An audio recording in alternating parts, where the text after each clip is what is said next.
Bonjour et bienvenue dans cette vidéo que j'ai appelée la relation entre l'homme et son âme. L'âme, c'est une des trois parties de l'homme. Dieu a créé l'homme, chaque homme avec un corps, une âme, un esprit. Et l'âme, c'est là où sont recueillies toutes les émotions, toutes les souffrances, tout le mal-être, toute l'agonie d'un homme de par lié à sa vie. Toutes les souffrances qui sont liées à sa vie, qui sont liées à ses actions, à sa façon d'être, eh bien, tous les malheurs du monde pour un homme se déplacent dans l'âme, sont dans l'âme. Et en fait, lorsque un homme est malheureux, lorsqu'il est en souffrance, lorsqu'il est dans le mal, je dirais, lorsqu'il fait des choses qu'il ne devrait pas faire, des choses qui n'ont pas de valeur morale, les choses qui sont injustes, les choses qui font du mal aux autres. Par exemple, s'il est dans l'amertume, s'il est dans la méchanceté, eh bien, d'autant plus, systématiquement, l'âme va souffrir. L'âme est dans l'agonie, l'âme de cet homme est dans la souffrance. Ainsi, toutes les âmes d'hommes, quelque part, sont en souffrance pour tout ce qui a été fait dans le passé et dans le présent, c'est-à-dire que tout s'amasse dans cette âme comme des parasites, des choses qui font que l'âme, c'est comme si elle prenait un ascenseur vers le bas, elle descendait dans des lieux sombres de par son malheur, de par sa souffrance. En fait, il faut savoir que quand un homme pêche, c'est son âme qui en souffre et cela se répercute sur le corps de l'homme. C'est-à-dire que les blessures dans l'âme vont créer aussi des blessures dans le corps, ou autrement dit des maladies, des malheurs, des problèmes de santé. Donc plus on vit dans une vie désorganisée, dans une vie de troubles, dans une vie de déchirement, de contrariété, de tristesse, et plus l'âme descend, un peu comme si elle descendait comme une descente aux enfers. Si bien qu'il est dit que certains encore vivants sont un peu comme des zombies ou des morts, parce que déjà, leur âme est en enfer, tout en étant vivant, parce qu'ils ont tellement pactisé avec le diable que déjà, ils sont comme en enfer. Regardez ce que dit la parole de Dieu. Elle nous montre comment nous devons avoir une relation avec notre âme, une relation d'ange gardien avec notre âme. C'est à nous de prendre soin de nos âmes. Et regardez, mon âme bénit l'Éternel, que tout à moi bénisse son saint nom. Mon âme bénit l'Éternel et n'oublie aucun de ses bienfaits. C'est lui qui pardonne toutes tes fautes. Vous voyez? Alors je vais continuer. C'est lui qui pardonne toutes tes fautes et qui guérit toutes tes maladies, qui rachète ta vie du gouffre, et qui te couronne de bienveillance et de compassion, qui rassasie de bien ta vieillesse et qui te fait rajeunir comme l'aigle. Donc, remarquez ici que là, nous parlons à notre âme, mon âme. C'est lui qui pardonne toutes tes fautes. Autrement dit, si votre âme ne reçoit pas le pardon de ses fautes, autrement dit de ses dettes, de ses péchés, elle sera toujours en souffrance. Et c'est à vous d'agir pour que votre âme reçoive son salut. C'est à vous d'agir pour sauver votre âme. Et c'est lui qui guérit toutes tes maladies. Donc en fait, là, on est en train de comprendre que pour qu'une âme soit pardonnée de ses fautes et qu'elle soit guérie de toutes ses maladies, eh bien, elle doit s'approcher de Dieu. Elle doit aimer Dieu, elle doit aimer Jésus-Christ. Et il est dit, c'est lui qui rachète ta vie du gouffre.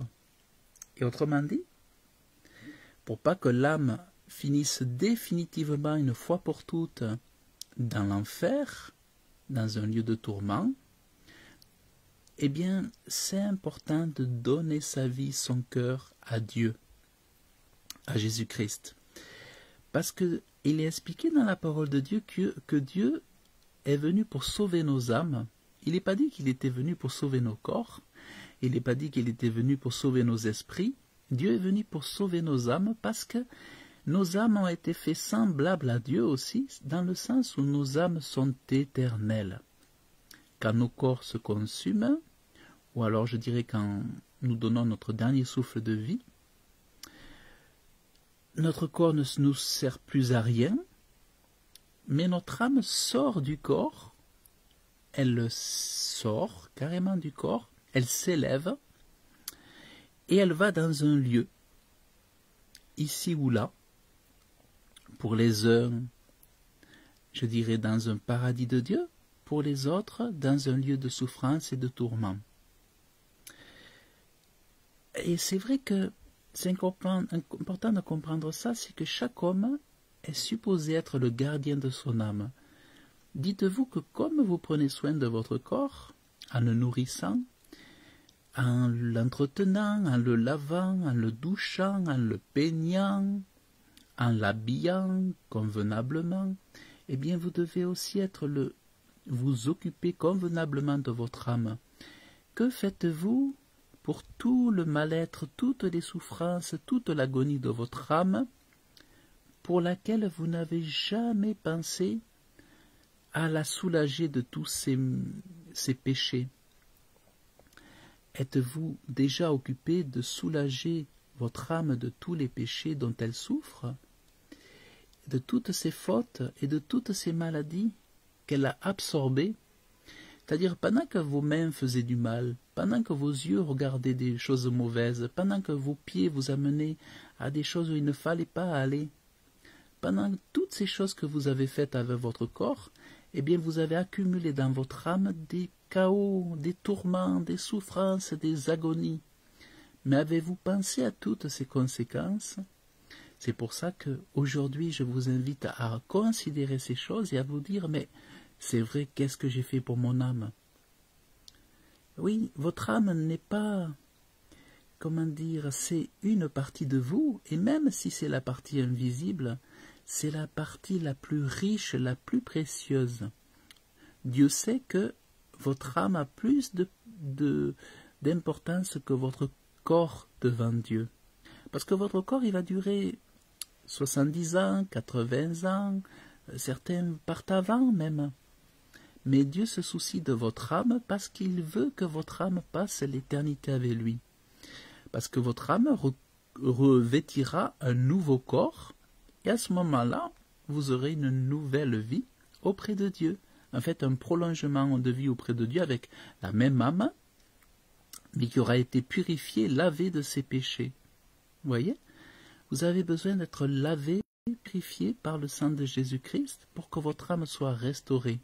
Déjà de votre vivant, il ne faut pas attendre que la vie, il ne faut pas attendre votre dernier souffle parce qu'il sera trop tard pour se réconcilier avec Dieu, mais de votre vivant, n'attendez pas, et puis, qu'est-ce que je voulais dire, et puis, qu'est-ce que je voulais dire, j'ai perdu le fil, je crois, en tout cas, votre âme a besoin de vous. Ce n'est pas elle qui va le faire pour vous à votre place. Et en fait, quand vous allez demander à Dieu de vous purifier votre âme, de vous laver, de vous nettoyer, que vous allez vous confesser à Dieu. Et ensuite, c'est votre corps qui va être régénéré. Votre corps va être restauré. Votre corps va être réparé. Vous allez voir que la connexion avec Dieu, la connexion avec la parole de Dieu va être votre médicament. Vous savez, souvent, quand on observe la Bible, les médecins, ce sont quoi? Ce sont des gens opportunistes qui sont venus là pour faire de l'argent sur le dos des gens en mauvaise santé. C'est des gens qui étaient là pour faire du fric, comme on dit. Mais en réalité, ceux qui pouvaient vraiment guérir dans les maisons autrefois, c'était les grands-mères. C'était les recettes de grand-mère naturelles, avec des tisanes, des choses comme ça. Mais les médecins ne sont là quand on remonte aux origines pour faire de l'argent. Et c'était Dieu qui était habilité seul à pouvoir guérir votre âme. Comprenez bien que quand vous soulagez quelque chose, un problème, un bobo avec des cachets chimiques qui vont juste vous endormir, vous soulager, ils ne vont pas guérir tous les malheurs, toutes les souffrances de vos âmes. Vous avez besoin de votre Créateur parce que c'est votre Créateur qui a créé la créature et vous êtes son œuvre. Et comme je disais dans une précédente vidéo, vous êtes même sa possession. C'est pour ça que nous aurons tous des comptes à rendre à Dieu. C'est pour ça qu'il y aura un jugement un jour. Mais en attendant, sachez que c'est lui seul qui peut vous réparer votre âme et c'est à vous de vous approcher de lui et à son contact, eh bien vous serez restauré et votre corps sera réparé.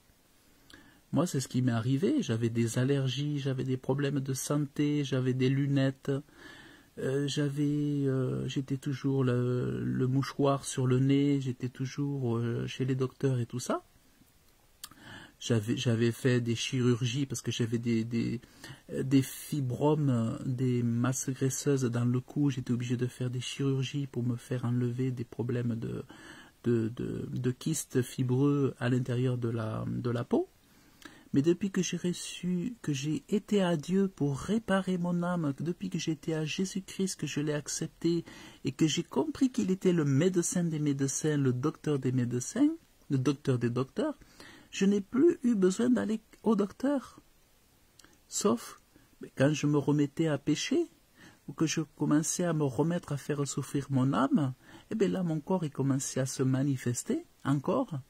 Mais si je reste en relation avec Dieu, dans son amour, dans confiance en lui, que je l'écoute et que je fasse ce qu'il me dit comme un bon père, eh bien mon âme va très bien et mon corps va très bien.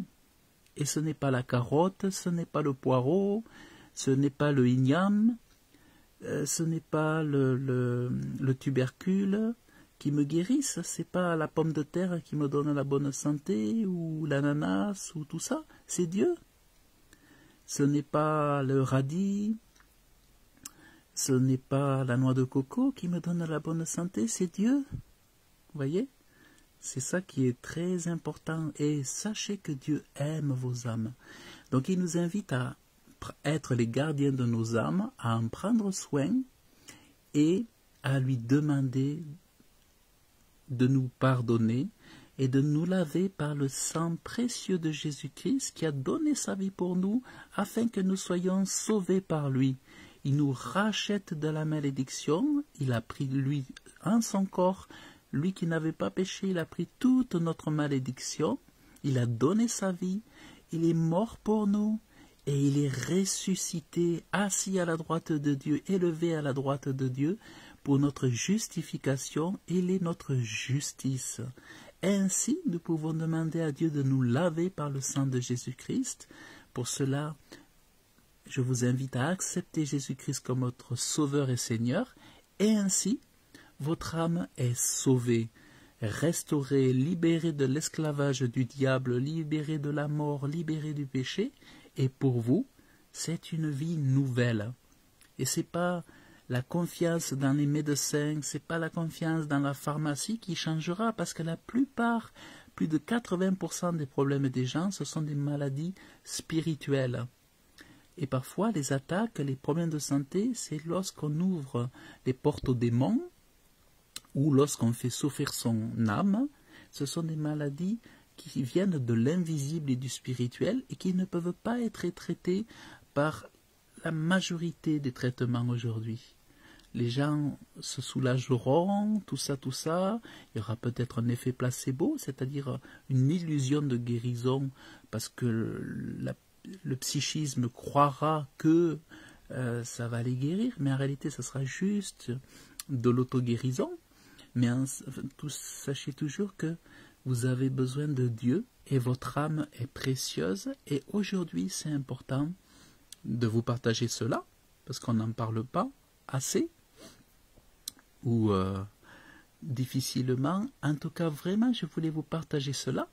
Donc, je vous invite vraiment à parler à votre âme. Vous voyez, là, on parle à notre âme, on dit « Mon âme bénit l'Éternel, mon âme bénit l'Éternel, que tout à moi bénisse son Saint-Nom. Mon âme bénit l'Éternel et n'oublie aucun de ses bienfaits, celui qui pardonne toutes tes fautes, qui guérit toutes tes maladies, qui rachète ta vie du gouffre. » Et ainsi, voyez, pas d'enfer, pas de perdition. On ne sera pas ni avec le diable ni avec les démons dans le lieu de tourment, mais on sera dans le paradis de Dieu si aujourd'hui on s'occupe de notre âme, si nous sommes le gardien de nos âmes. Parce que celui qui n'aime pas son âme, il aime la mort. Et aimer la mort, c'est aimer le diable. C'est comme aujourd'hui de dire que Dieu n'existe pas, c'est avouer que le diable est notre père. Vous voyez? Sauf qu'on l'avoue avec le sourire. On dit Dieu n'existe pas, on le dit avec le sourire, mais c'est avouer que le diable est notre père. Parce qu'il n'y a pas d'autre camp. Il n'y a pas d'autre camp. Ceux qui rejettent Dieu, ils s'attirent le malheur, la malédiction, et c'est pour ça qu'il y a tant de problèmes dans le monde. Parce que Dieu seul a la puissance éternelle de nous donner un amour incroyable pour les hommes. C'est uniquement dans cette dimension-là que nous pouvons sauver notre monde et nos nations. C'est uniquement par les dons célestes. Ce n'est pas en puisant en nous-mêmes que nous pouvons sauver le monde. C'est en allant à la source des sources, en allant à Dieu, que nous recevons toutes les énergies positives, toutes les forces spirituelles pour pouvoir sauver ce monde par notre connexion à Dieu, le divin, par l'amour de Dieu et l'amour du prochain. Voilà pour le sujet de la relation de l'homme avec son âme, qui est vraiment pour moi très important et que je vous invite vraiment à vous pencher sur ce psaume 103 qui vous explique bien des choses et à faire un lavage, une purification de vos âmes aujourd'hui pour votre bonheur, et vraiment tout ira à merveille pour vous. Voilà, donc je vous remercie d'avoir suivi cette vidéo. Je vous souhaite une excellente journée, que Dieu vous bénisse abondamment et je vous dis à très bientôt.